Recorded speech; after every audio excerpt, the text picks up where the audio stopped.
Over spring break, I thought about the concept of virtue. Do you think about virtue? I claim you should be thinking about virtue, and here's why. In order to make practical decisions in the actions we take, we should think at least a little bit about our actions.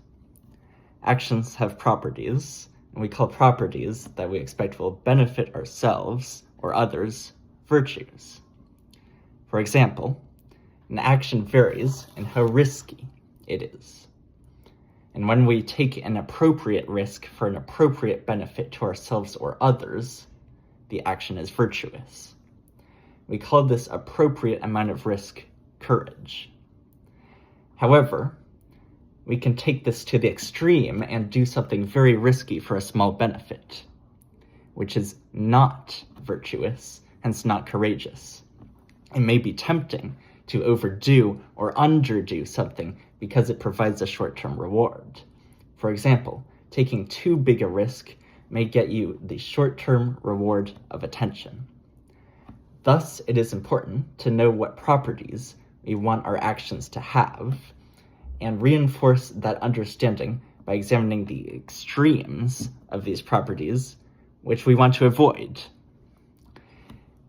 If we do not have a good understanding of what constitutes virtue, we are more likely to make decisions that we cannot expect to benefit us nor others. And that is why it's important to have virtues in mind and how they can be screwed up. Now I will elaborate. Here's an analogy. Musicians practice a lot to sound good. Accents should be noticeable but not too harsh. Many times the music needs to be restrained a little bit emotionally and not be too passionate. Sometimes a musician will slow down a little bit but cannot slow down too much. If we cannot overdo something on our instrument, like we decide we should play as loud as possible during a certain passage, then it helps to be aware of that also. A good musician has all of these things in mind, namely knowledge of what they are trying to aim for with reinforcing knowledge of what to avoid. A bad musician may not even think about these things and just play through. We are looking to be the good musician, recognize what can be overdone or underdone, and aim for the virtuous middle. If something cannot be underdone, do as much as possible. If something cannot be overdone, do as much as possible. If something cannot be underdone, do as little as possible. Now, in connection to Aristotle, the doctrine of the mean in Aristotle's Ethics is the claim that every virtuous property of an action can be thought of as lying between two less virtuous properties, one of excess and one of deficiency, in some characteristic. In other words, a virtue is the middle ground between too much of some characteristic and too little of it, being just right, like in Goldilocks. Maybe this is not true for every virtue, since virtue is simply a favorable property of an action. And in addition, one may say in some cases there is no such thing as excess or deficiency. Like clearly there is no deficiency in the amount of poison you consume because you die. But Aristotle demonstrates that many common virtues can be thought of as a mean between excess and deficiency. For example, we discuss courage at the beginning, but also understanding something well may be seen as a state between ignoring details and obsessing over minor details, known as pedantry. Concern, appropriate concern, lies between indifference and anger, as one should not care too little nor too much. Wit lies between buffoonery and humorlessness, as one should not be too unserious nor too serious.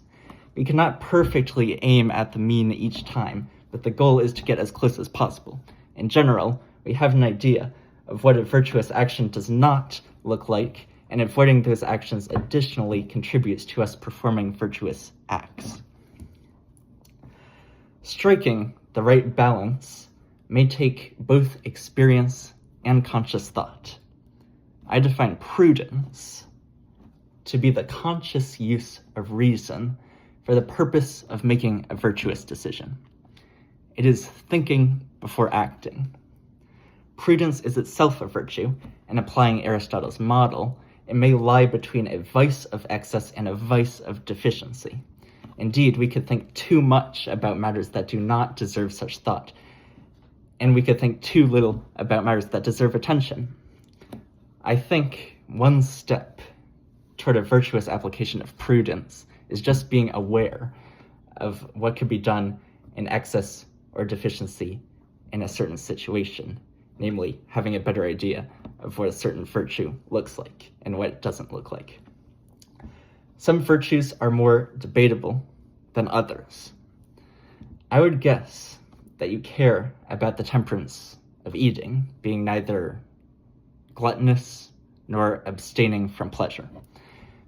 But do you care about chastity, a Christian virtue? Maybe yes, maybe no. But I would guess you do care about some temperance of sexual pleasure. Martin Seligman and Christopher Peterson compiled a list of virtues that were pretty much universal, being valued across cultures, in a book called Character, Strengths, and Virtues, a handbook and classification. 6 core virtues were identified, and under each of these general virtues are more specific virtues, 24 in total. I will read the list. So our 6 primary virtues are wisdom, courage, humanity, justice, temperance, and transcendence. Under the wisdom category, we have virtues of creativity, love of learning, perspective, like someone's perspective on life, similar to wisdom, curiosity, and open-mindedness. Under courage, we have bravery, honesty, perseverance and persistence, and zest and enthusiasm. Under humanity, we have love, kindness, and social intelligence. Under justice, teamwork, leadership, and fairness. Under temperance, we have prudence, humility, self-regulation, and forgiveness. And under transcendence, we have appreciation of beauty and excellence, gratitude, spirituality, humor, and hope.